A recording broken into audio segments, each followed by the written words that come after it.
Auzubillahiminash-shaytanir-rajim. Bismillahir-Rahmanir-Rahim. Today's lecture outline is Ampere's law, solenoidal field, and applications of magnetic field. Now, starting our first topic, Ampere's law. Ampere's circuitry law, discovered by André-Marie Ampere in 1826, relates the integrated magnetic field in a loop around a current-carrying wire to the current passing through the wire. 1826 में इस law को Andre मेरी ampere ने बनाया था, जो कि discuss करता है behaviour of a magnetic field in a loop due to the current carrying wire to the current passing through the wire. यानी कि हम कह सकते हैं कि किसी भी क्लोज लूप के अंदर जब करंट फ्लो कर रहा होता है, तो उस क्लोज लूप के अंदर जब करंट फ्लो कर रहा होगा, तो उसकी वजह से जो मैग्नेटिक फील्ड जनरेट हो रही होगी, उसका बिहेवियर क्या होगा, उसकी मैग्नेटिक स्ट्रेंथ क्या होगी, और वो किस तरह की एप्लीकेशंस के अंदर अप्लाई कर सकते हैं, इस बारे में हमें एम्पेयर्स लॉ ने बताया था। Now, according to the statement of Ampere's law, for any closed path, the sum of the length element times the magnetic field in the direction of length element is equal to the permeability times the electric current enclosed in that loop. हम यहाँ कह सकते हैं कि अगर किसी भी close path की लेंथ को मल्टीप्लाई किया जाए मैग्नेटिक फील्ड से, तो वो बराबर होगी permeability times of the electric current enclosed in that loop.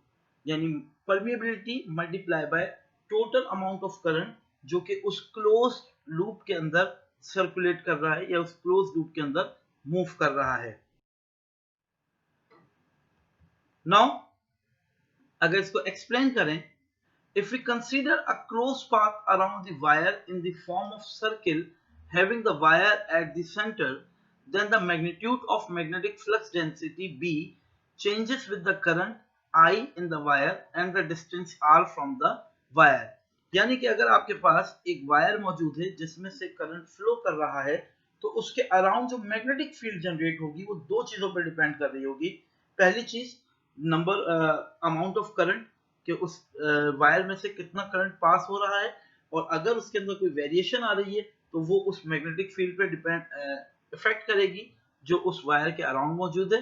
And the second thing is that the radius of the loop of magnetic field, यानी कि रेडियस ऑफ मैग्नेटिक फील्ड जितना ज्यादा लार्ज होता जाएगा उतनी ज्यादा मैग्नेटिक फील्ड भी week होती जाएगी। तो इन दो चीजों के ऊपर डिपेंड करती है मैग्नेटिक फील्ड, अगर वो due to the current carrying conductor हो। According to the condition, B is directly proportional to I, यानी मैग्नेटिक फील्ड डायरेक्टली प्रोपोर्शनल है अमाउंट ऑफ करंट के, यानी जितना ज्यादा स्ट्रॉन्ग करंट होगा उतनी ज्यादा स्ट्रॉन्ग मैग्नेटिक फील्ड जनरेट होगी। And B is inversely proportional to the radius, and if we increase the radius of the magnetic field, then we seen that the magnetic field will become weaker. Now, combining the relation, we get B is directly proportional to I over R. Summing up all around the closed path, अगर हम इस पूरे closed path की तमाम field को sum up करते हैं, so we get B is equals to mu naught I over 2 pi R. Here, mu naught is the permeability of free space, which is instead of directly proportional sign, हमने directly proportional sign के को हटा के यहाँ पर हमने mu naught को use किया है। I over 2 pi r, I आपके पास करंट हो गया जो उस क्लोज पाथ के अंदर से मूव कर रहा है, और 2 पाई आर उस पूरे क्लोज पाथ का सर्कमफेरेंस हो गया है जहां वो मैग्नेटिक फील्ड जनरेट हुई है। So B is equal to mu naught I over 2 pi r के बराबर आ जाएगा, where mu naught is the permeability of free space and its value is 4 pi into 10 raised to the power minus 7 Weber per ampere per meter. If B 2 pi R is equals to mu naught I, if we rearrange the above formula, we get B 2 pi R is equals to mu naught I. Now consider a closed path around the wire for any path element delta L can be written as B dot delta L is equals to mu naught I. हम यहाँ कहते हैं कि आपके पास वो जो close path है, उस क्लोज पाथ को, यानी जो मैग्नेटिक फील्ड आपके पास से पहले डायग्राम में आप देख रहे थे वहां हमारे पास मौजूद थी, उस पूरी मैग्नेटिक फील्ड के क्लोज पाथ में से अगर हम किसी एक पार्ट या एक लेंथ को कंसीडर करें तो आपके पास यही रिलेशन जो कि ऊपर b 2 pi r is equal to mu naught I के बराबर दिया गया है, उसको लिखा जा सकता है b dot delta l is equal to mu naught I. As B and delta L are parallel, therefore अगर वो पैरेलल है आपके पास दोनों B और डेल्टा L, तो B delta L is equal to mu naught I के बराबर हो जाएगा. डॉट प्रोडक्ट अगर रिमूव करेंगे तो cos 0 डिग्री आ जाएगा या cos थीटा आएगा, और क्योंकि ये दोनों पैरेलल हैं B और delta L, that's why we use cos 0 degree, और cos 0 डिग्री की वैल्यू 1 के बराबर होती है. तो उस स्टेप को हमने यहाँ पे निगलेक्ट करके डायरेक्टली इसका आंसर यहाँ पे मेंशन किया, B delta L is equal to mu naught I. Now summing over the entire closed loop, अगर हम उस पूरे closed loop को add up करते हैं या उस पूरे closed loop को हम sum up करते हैं तो आपके पास वैल्यू आ जाती है sum B delta L is equals to mu naught I, यानी कि हम कह सकते हैं कि total magnetic field multiply by total length of the loop जो कि 2 pi r के ही बराबर आ जाएगा आपके पास, is equals to mu naught I. The closed path is called Amperian path. वो जो क्लोज पाथ जिसके अंदर हमने देखा कि मैग्नेटिक फील्ड मौजूद है और जिसमें हम ये तमाम वर्किंग कर रहे थे, उस क्लोज पाथ को हमने एम्पेरियन पाथ का नाम दिया. जैसे कि इससे पहले आपने चैप्टर में पढ़ा था गॉसियन सरफेस का, हम गॉसियन सरफेस की भी यही बात करते थे कि गॉसियन सरफेस बेसिकली वो रीजन है जहाँ पे हम स्टैटिक चार्जेस के बिहेवियर को स्टडी कर रहे हैं. सिमिलरली एम्पेरियन पाथ जो है आपके पास वो पाथ या वो लूप है जिसमें हम मैग्नेटिक फील्ड को स्टडी कर रहे हैं. Now moving towards our next topic which is solenoidal field. Magnetic field due to a current carrying solenoid is called solenoidal field, यानी कि वो मैग्नेटिक फील्ड जो कि किसी भी सोलेनॉइड के अराउंड मौजूद हो due to current flowing in that solenoid is called solenoidal field. A solenoid is a long spring-like coil of length many times its diameter with many turns every centimeter. Solenoid basically आपके पास spring like coil को हम देते हैं नाम, यानी कि हम कह सकते हैं कि एक कंडक्टर को अगर किसी भी इंसुलेटर या कंडक्टर के ऊपर इस तरह से वाइंड किया जाए कि उसकी लेंथ उसके डायमीटर से बहुत ज्यादा लार्ज हो और हर सेंटीमीटर के ऊपर उसमें बहुत सारे टर्न्स या मैनी टर्न्स मौजूद हों, इस तरह के इलेक्ट्रिकल सर्किट को हम सोलेनॉइड का नाम देते हैं. जैसा कि यहाँ आपको दिखाया जा रहा है कि आपके पास एक सोलेनॉइडल किस तरह से सोलेनॉइड को बनाया जाता है, यहाँ इसकी मेकिंग आपके सामने मौजूद है. अगर आप देखें तो आपके पास गोल्डन कलर की जो वायर आपको नजर आ रही है वो बेसिकली आप ब्राउन कलर की जो वायर आपको नजर आ रही है वो बेसिकली एक कंडक्टिंग वायर है जिसको वाइंड किया जा रहा है उस वाइट कलर के टैप के ऊपर. इस वाइंडिंग की वजह से ये जो कॉइल है या ये जो वायर है वो आपके पास एक कॉइल की फॉर्म में नजर आ रही है और इस कॉइल को हम सोलेनॉइड का नाम देते हैं. इसी चीज को अगर हम यहाँ पे देखें तो आपके पास एक वायर जिसमें करंट कैरी कर रहा है from left side inside enter हुआ है और राइट साइड से वो आउटसाइड जा रहा है. तो ये आपके पास वो वायर है जिसको हमने नंबर ऑफ टर्न्स के अंदर चेंज किया है एक लॉन्ग वायर को, और उस लॉन्ग वायर के नंबर ऑफ टर्न्स में से करंट फ्लो कर रहा है जिसकी वजह से इस वायर के अराउंड एक मैग्नेटिक फील्ड जनरेट हो गई है जिसके नॉर्थ और साउथ पोल आपके सामने मौजूद हैं. अगर आप देखें यहाँ पे इस फील्ड को भी शो किया जा रहा है कि अगर करंट इसमें से फ्लो कर रहा है from left to right side तो आपके पास जो मैग्नेटिक फील्ड जनरेट हो रही है वो आपके पास यहाँ आपको नजर आ रही है B magnetic field green line से. A current I in the solenoid produce a magnetic field B along its axis. इसके एक्सिस के along मौजूद है मैग्नेटिक फील्ड जो कि करंट I की वजह से यहाँ पे जनरेट हो रही है. The magnetic field of solenoid is strong along its axis and weaker rather negligible outside.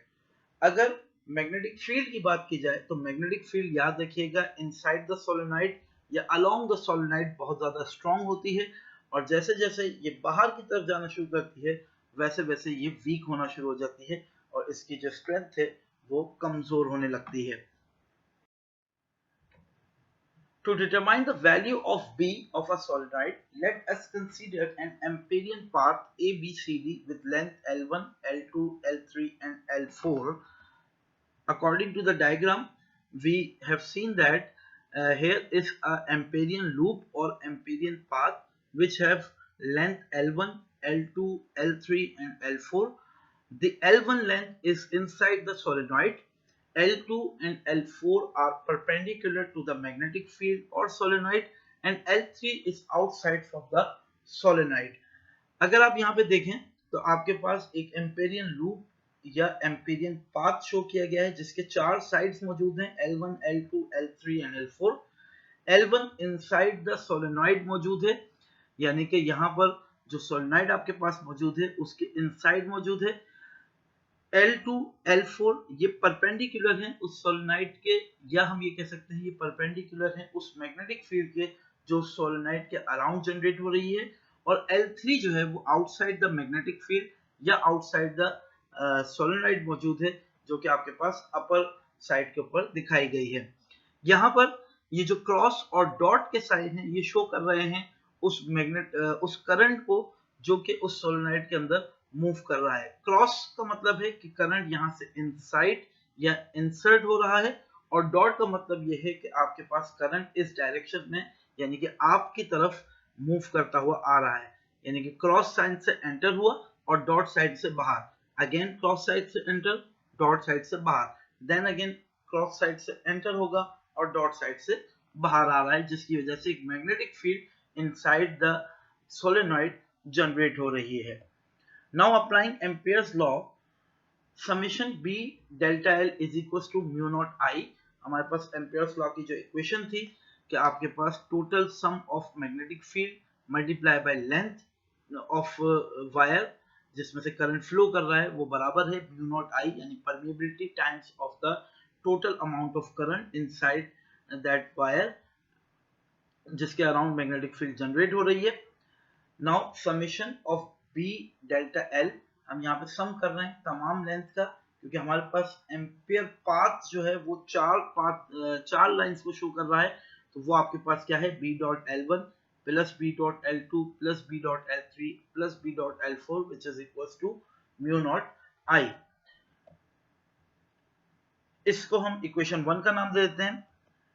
Since L2 and L4 are perpendicular to the magnetic field, therefore B dot L2 and B dot L4 equals to 0, क्योंकि आपके पास यहाँ dot product है और dot product हमेशा cos theta के बराबर होती है, और यहाँ पर कंडीशन है परपेंडिकुलर, तो इस वजह से B dot L2 और B dot L4 की वैल्यू 0 के बराबर हो जाएगी. And since L3 is outside the solenoid, therefore magnetic field equals to 0. और L3 क्योंकि बिल्कुल आउटसाइड है सोलेनॉइड के, या हम ये कह सकते हैं कि मैग्नेटिक फील्ड के बिल्कुल आउटसाइड मौजूद है, इस वजह से यहाँ पर मैग्नेटिक फील्ड की वैल्यू 0 हो जाती है. Now B dot L3 equals to 0. Now inside the solenoid B and L1 are parallel. अब हमारे पास सिर्फ एक ही वैल्यू बचती है और वो है L1, और L1 क्योंकि इनसाइड द सोलेनॉइड है और मैग्नेटिक फील्ड और L1 की डायरेक्शन दोनों एक दूसरे के पैरेलल मौजूद हैं, so we can write B dot L1 is equals to BL1. By putting all the values in equation 1, BL1 plus 0 plus 0 plus 0 is equals to mu naught I. BL1 is equals to mu naught I. If L is the length of solenoid and N is the number of turns in the solenoid, then BL is equals to N mu naught I. अगर आपके पास L जो है वो length of the solenoid हो और N जो है number of turns of the solenoid है, तो टोटल आपके पास वैल्यू जो हो जाएगी वो आ जाएगी BL is equals to mu naught N I, and B is equals to mu naught N mu naught I over L. Here capital N over L is the number of turns per unit length, which is equals to small n, so we can write above equation B is equals to mu naught N I. यानी कि यहाँ आपके पास जो final equation आएगी solenoidal field की, वो आ जाएगी mu not an आई के बराबर। This is called solenoidal field. Now moving towards the application of magnetic field. Magnetic field की एप्लीकेशंस क्या क्या हो सकती हैं? बहुत सारी एप्लीकेशंस आपके पास आती हैं मैग्नेटिक फील्ड की, जो आप रोजमर्रा की जिंदगी में देख रहे होते हैं, डेली लाइफ में आप यूज कर रहे होते हैं। उनमें से जो खास खास हैं वो कुछ आपके पास यहाँ पे गिवन है। There is no known natural magnet that is able to pick up a large steel object such as a car, but industrial electromagnets are capable of such a task. Cranes.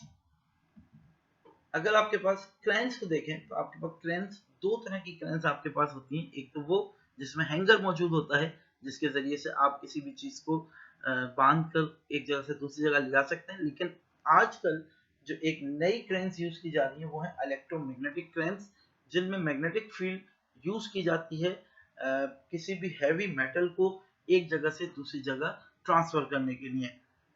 Strong electromagnets are often used in cranes to move large pieces of iron or steel.